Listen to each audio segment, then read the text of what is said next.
Autonomic nervous system workbook से हम नहीं पढ़ेंगे, बिकॉज वर्कबुक में जो क्लासिफिकेशन वाइज पढ़ाने से वो आपको फायदा नहीं देगा। आपको दूसरे तरीके से पढ़ाऊंगा मैं, जिससे कि हमारा मेहनत भी कम लगेगा और अपना काम भी बन जाएगा। सो एएनएस कॉपीज निकाल लो अपना, एएनएस ऑटोनॉमिक नर्वस सिस्टम। और एएनएस में बेसिकली क्लासिफिकेशन क्लासिफिकेशन नर्सिंग के लिए इंपॉर्टेंट नहीं है। तो अगर मैं क्लासिफिकेशन वाइज पढ़ाऊंगा आपको, तो आपको बेकार में क्लासिफिकेशन रटने की जरूरत पड़ेगी। तो नर्सिंग में एप्लीकेशन इंपॉर्टेंट है, एप्लीकेशन पे हम फोकस करेंगे। तो आपने कॉपी लेना है, और कॉपी लेने के बाद यहाँ पर अपने कॉपी को लैंडस्केप मोड में कर लो। लैंडस्केप मोड समझ में आता है ना, आप लोग तो जेनजी हो। लैंडस्केप मोड पता है ना, लैंडस्केप मोड मतलब कॉपीज को घुमा लो, ऐसे कर लो, राइट। और एएनएस ऑटोनोमिक नर्वस सिस्टम एक बहुत ही इंपॉर्टेंट टॉपिक है। इसके नोट्स मैं आपके कंसाइज बनाऊंगा, जिससे आपको रिवाइज करने में आसानी होगी। प्लस ड्रग्स बहुत सारे हैं, एएनएस में ड्रग्स बहुत सारे हैं। तो उन सब ड्रग्स को कैसे हम कंपेयर करके पढ़ेंगे, अगर आप ध्यान से देखो तो दो दो पार्ट है एएनएस में। ऑटोनोमिक नर्वस सिस्टम में दो पार्ट है ना, कौन कौन से हैं? सिंपैथेटिक और पैरासिम्पैथेटिक है। सो ऑटोनोमिक नर्वस सिस्टम में तो पहले थोड़ा सा इंट्रोडक्शन पढ़ा देता हूं। तो इंट्रोडक्शन के लिए लैंडस्केप मोड मत करो, नॉर्मल कर लो। एएनएस में दो सिस्टम है,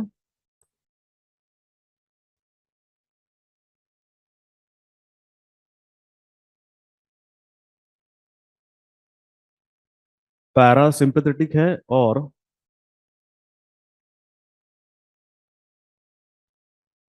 सिंपैथेटिक है। सो दो सिस्टम है, पैरासिम्पैथेटिक और सिंपैथेटिक। अच्छा, पैरासिम्पैथेटिक या सिंपैथेटिक, दोनों का एक्शन आपको इतना तो पता है कि उल्टा है। जो पैरासिम्पैथेटिक करेगा, सिंपैथेटिक उसका उल्टा करेगा, इतना अपने को समझ में आ गया, राइट। अच्छा, पैरासिम्पैथेटिक सिंपैथेटिक दोनों चलते किससे हैं? दो चीजों से चलते हैं। एक होता है जैसे कि फॉर एग्जांपल मैं आपको एक सिनेप्स बना के दिखाता हूं। सपोज ये एक न्यूरॉन है और यहां पर एक ऑर्गन है। एक न्यूरॉन है, एक ऑर्गन है, राइट। तो पैरासिम्पैथेटिक और सिंपैथेटिक का काम क्या है? कि ऑर्गन में कुछ रेस्पॉन्स लाए, लाइक ऑर्गन के कॉन्ट्रैक्शन को बढ़ाए या कम करे। इसकी वजह से हर ऑर्गन में आपको क्या मिलेगा? क्या होता है? रिसेप्टर होता है। सो ऑर्गन के ऊपर मिलेगा क्या? रिसेप्टर। जो प्री साइनेप्टिक न्यूरॉन, आपको पता है ना, ये प्री साइनेप्टिक न्यूरॉन हो गया। प्री साइनेप्टिक न्यूरॉन में एक केमिकल होता है एक गुब्बारे के अंदर, उस गुब्बारे को हम वेसाइकल कहते हैं। ये जो गुब्बारा है ये वेसाइकल है। वो जो केमिकल है उसको हम क्या कहते हैं? Neuro transmitter. और जब भी न्यूरो ट्रांसमीटर रिलीज होता है, वो किस पे काम करता है? रिसेप्टर पे। और रिसेप्टर पे काम करके क्या बना के देगा अपने को? इफेक्ट। काम करके इफेक्ट बना करके देगा, राइट। तो यहां पर हमारा मकसद क्या है? कि हमारा मकसद है इस इफेक्ट को या तो बढ़ाना या तो कम करना। अगर मैं इफेक्ट को बढ़ाना चाहता हूं, इफेक्ट को बढ़ाना चाहता हूं, तो पैरासिम्पैथेटिक नर्वस सिस्टम में जो ड्रग्स होंगे उसे हम क्या कहेंगे? पैरासिम्पेथो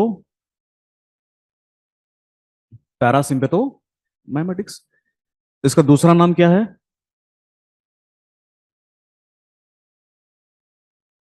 तो ये वर्ड्स आपको पता होना चाहिए। तो अगर मुझे इफेक्ट को बढ़ाना है, तो इस तरफ कौन आ गया? पैरासिम्पेथो माइमेटिक्स या कोलिनर्जिक्स, राइट।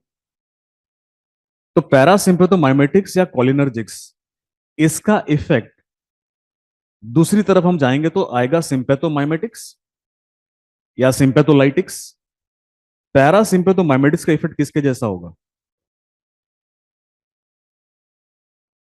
ऑलराइट, पहले लिख लेते हैं, इधर क्या आएगा? सिंपेथो सिंपेथो माइमेटिक्स। या फिर जो सिंपैथोमाइमेटिक्स होंगे इसको हम क्या कहेंगे? एड्रेनर्जिक्स कहते हैं। तो ये देखो सिनोनिम्स है, पता होना चाहिए आपको, सिंपैथोमाइमेटिक्स और एड्रेनर्जिक्स। लेकिन वहीं अगर सपोज हमें इफेक्ट को कम करना है, कम करना है, तो इधर कौन से ड्रग आ जाएंगे?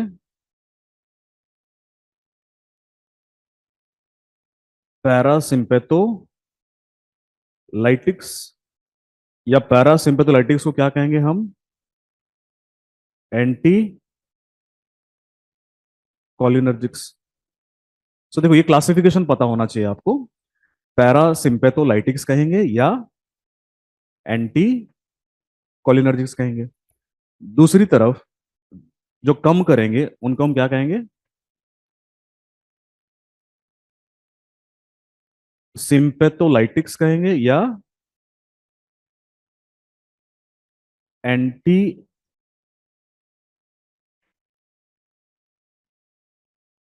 एड्रेनर्जिक्स कहेंगे,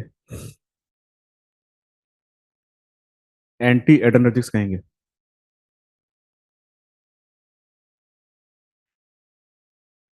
समझ में आ गया?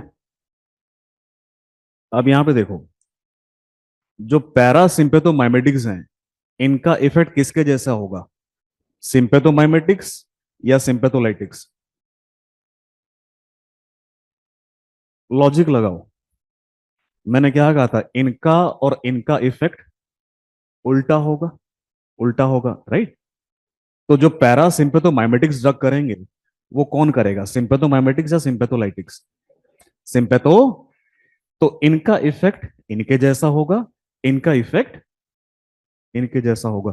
तो हम चार क्लास में ड्रग्स को क्लासिफाई करेंगे और कंपेयर करेंगे कि कहां पर इनका एक जैसा इफेक्ट है, कहां पर इनका एक जैसा साइड इफेक्ट है, कहां पर इनका एक जैसा कॉन्ट्राइंडिकेशन है, और वही चीज हम कंपेयर करेंगे इन दोनों क्लास के साथ।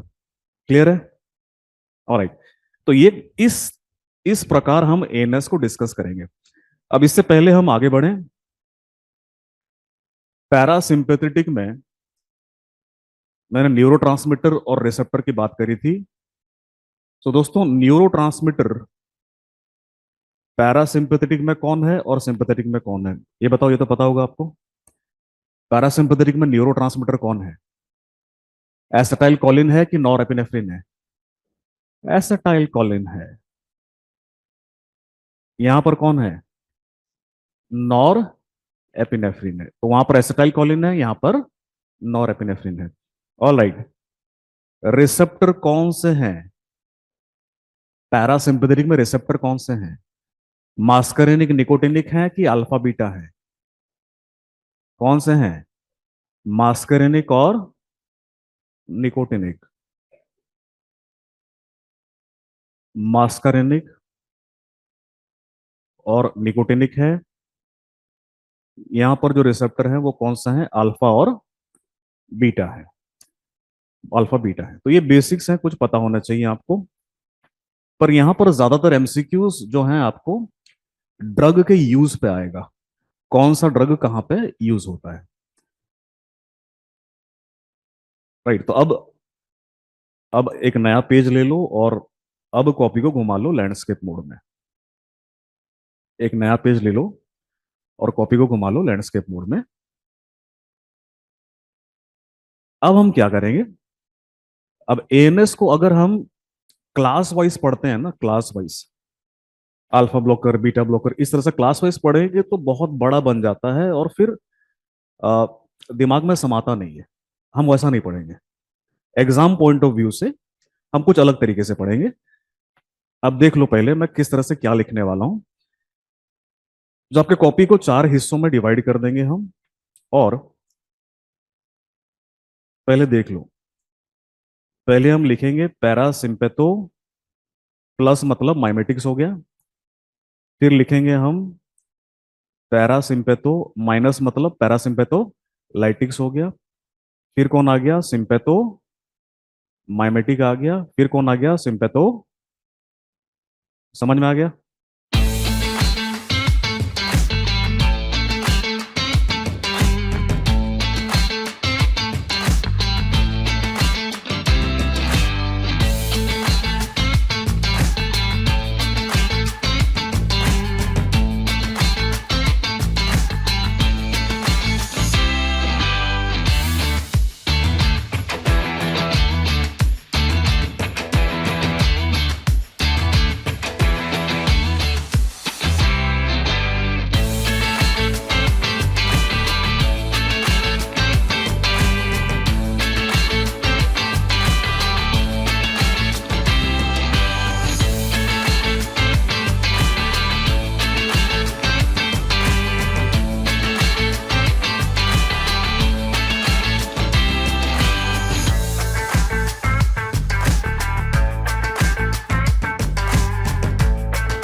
क्लास ऑफ ड्रग हो गए ना, पैरासिम्पेथोमाइमेटिक्स, पैरासिम्पेथोलाइटिक्स, सिम्पेथोमाइमेटिक्स, सिम्पेथोलाइटिक्स, राइट। जो ब्रेकअप है वो समझ में आया कि नहीं आया, किस प्रकार हम लिख रहे हैं। तो अब यहां पे कंपेयर करेंगे, अब देखो कैसे कंपेयर करेंगे। अब थोड़ा सा जी फार्मा में चलो, कल मैंने क्या पढ़ाया था, आपको याद है? जीपीसीआर जब पढ़ा रहा था, मैंने कहा था M1 M3 रिसेप्टर कहा था मैंने, फिर मैंने कहा था M2 रिसेप्टर। तो पैरासिम्पेथेटिक नर्वस सिस्टम पूरे शरीर में इफेक्ट को क्या करता है, बढ़ाता है कम करता है? पूरे शरीर में M1 और M3 है, जो कि GQ सब टाइप है, GQ सब टाइप है। देखो जरा अपना जी फार्मा देखो। कोई बात नहीं, मैंने कहा था ना, रात को पढ़ा सुबह भूल गए, फार्मा ऐसे ही है। तो दोस्तों देखो यहाँ पे बताया था ना मैंने, M1 और M3, M1 और M3 कौन से सब टाइप है? M1 और M3 कौन सब टाइप है? तो पूरे शरीर में M1 M3 है, मात्र एक जगह पे M2 है, कौन सा? हार्ट, जो कि कौन सा सब टाइप है? सो कहने का मतलब ये है कि पैरासिम्पेथेटिक नर्वस सिस्टम पूरे शरीर में इफेक्ट को क्या करेगा, बढ़ाएगा। बिकॉज पूरे शरीर में क्या बढ़ेगा, कैल्शियम बढ़ेगा। सिर्फ एक ही जगह है, एक ही जगह है जहां पे इफेक्ट क्या होगा, कम होगा। वो कौन सा ऑर्गन है? हार्ट है। इतना समझ में आ गया? तो ये पढ़ा था हमने, राइट। तो अब यहां पे अगर चलेंगे और उसको अप्लाई कर देते हैं, जब भी मैं पैरासिम्पेथोमाइमेटिक ड्रग यूज करूंगा, पूरे शरीर में इफेक्ट बढ़ेगा, एक जगह पे कम होगा, कौन सा? जब मैं पैरासिम्पेथोलाइटिक दूंगा, पूरे जगह पे इफेक्ट क्या होगा, एक जगह पे बढ़ेगा। समझ में आ गया? अब जो इफेक्ट यहां आया है वो कहां आएगा, सिंपेथोलाइटिक्स में। जो इफेक्ट यहां आया है वो कहां आएगा, सिंपेथो। क्लियर हो गया? तो इस प्रकार पूरा एएनएस को हम एक जगह पर निचोड़ बना लेंगे, राइट। और शुरू करेंगे, अपने शरीर को ले लेते हैं और ऊपर से लेकर नीचे तक पढ़ेंगे, राइट। सो पहले दिमाग की बात करते हैं। सो दिमाग की बात करते हैं, सीएनएस में क्या इफेक्ट आएगा जब भी इन ड्रग्स को देंगे। सो पैरासिम्पेथोमाइमेटिक्स जब भी हम देंगे, तो पहले बात करेंगे सीएनएस की। तो सीएनएस में आपने एक बीमारी पढ़ा होगा, अल्जाइमर्स के बारे में सुना है? तो अल्जाइमर्स में क्या होता है, सिम्टम क्या होता है पेशेंट को, भूल जाते हैं। डिमेंशिया होता है ना, भूल जाते हैं, डिमेंशिया होता है। अच्छा, तो भूल जाते हैं, डिमेंशिया होता है। तो अल्जाइमर्स में कौन से न्यूरोट्रांसमीटर की कमी हो जाती है, एसिटाइल। ऑलराइट, तो इसका मतलब क्या है, एसिटाइल कोलिन किसके लिए इंपॉर्टेंट है, मेमोरी के लिए इंपॉर्टेंट है, याद करने के लिए इंपॉर्टेंट है। तो सीएनएस में पैरासिम्पेथेटिक नर्वस सिस्टम को जब भी हम स्टिमुलेट करेंगे तो क्या बढ़ेगा, कॉग्निशन का मतलब याददाश्त बढ़ेगा। पैरासिम्पेथोलाइटिक्स देंगे तो ये क्या करेंगे, कॉग्निशन को कम करेंगे। इनका कॉग्निशन पे कोई खास इफेक्ट नहीं होता सिंपैथेटिक नर्वस सिस्टम का। सो एक तरफ कॉग्निशन कम हो रहा है, दूसरी तरफ कॉग्निशन बढ़ रहा है। इतना समझ में आ गया? अच्छा, अगर कॉग्निशन बढ़ रहा है, अगर कॉग्निशन बढ़ेगा यहाँ पे, तो जो यूज होगा कौन सी बीमारी में होगा, अरे अभी तो बात किया था, अल्जाइमर्स में, अल्जाइमर्स में यूज होगा। और अल्जाइमर्स डिजीज का जो मेन सिम्टम है वो क्या है, डिमेंशिया है। सो अल्जाइमर्स हुआ पेशेंट को, अल्जाइमर्स की वजह से पेशेंट को डिमेंशिया हुआ, अल्जाइमर्स की वजह से डिमेंशिया हुआ पेशेंट को, और हमने कॉग्निशन को बढ़ाने के लिए दिया कौन सा ड्रग, पैरासिम्पेथोमाइमेटिक दिया। अच्छा, अब आखिरी पॉइंट, कौन सा वाला पैरासिम्पेथोमाइमेटिक दूंगा, अब ये भी तो पता होना चाहिए। अब इसको याद करने का तरीका बड़ा सिंपल है, डी फॉर डिमेंशिया है, तो ड्रग जो देंगे वो है डी फॉर